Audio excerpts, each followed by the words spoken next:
Close now, not later. I'm Jeff Stein with today's Iowa Politics Report. Two of Iowa's four members of the U.S. House of Representatives faced primary election challengers this cycle. Now, both won, but it was closer than some would have thought. But that doesn't mean anything come November. In Southeast Iowa's 1st District, Congresswoman Marionette Miller Meeks defeated David Pouch 56 to 44%. Meanwhile, in Western Iowa's 4th District, Congressman Randy Feenstra defeated Kevin Virgil 60 to 40%. A win's a win, and I say there's always a solid quarter to a third of the electorate that would vote against any incumbent in a primary just to send some sort of message. Well, the message sent in each of these races this week was louder, in both cases tied to being not conservative enough, especially on spending issues. Democrats crowed in news releases saying the vote showed tremendous dissatisfaction with the incumbents that would lead them, Democrats, to victory in November. That's nonsense, of course.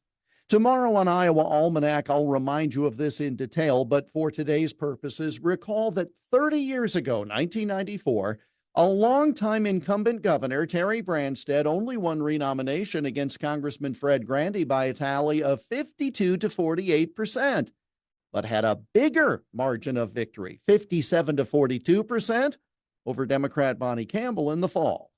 In other words, a primary is a family feud. And if you think those voters who went with the unknown outsider because the incumbent was not conservative enough are now going to flip and vote for an obviously more liberal Democrat, well, that defies not only logic, but common sense. And even if the send a message voter is inclined to sit out in November, they know how important it will be to enhance a GOP majority in the House to give their choice for president a stronger hand. They are far more likely to hold their noses and vote for the Republican in the House race than anything else.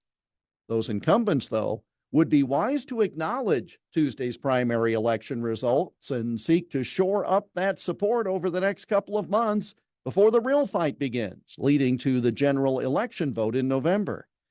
That's the Iowa Politics Report for Thursday, June 6 on Twitter, Instagram, Getter, Threads, and Truth Social at Iowa Politics. I'm Jeff Stein on News Talk 1540 KXEL.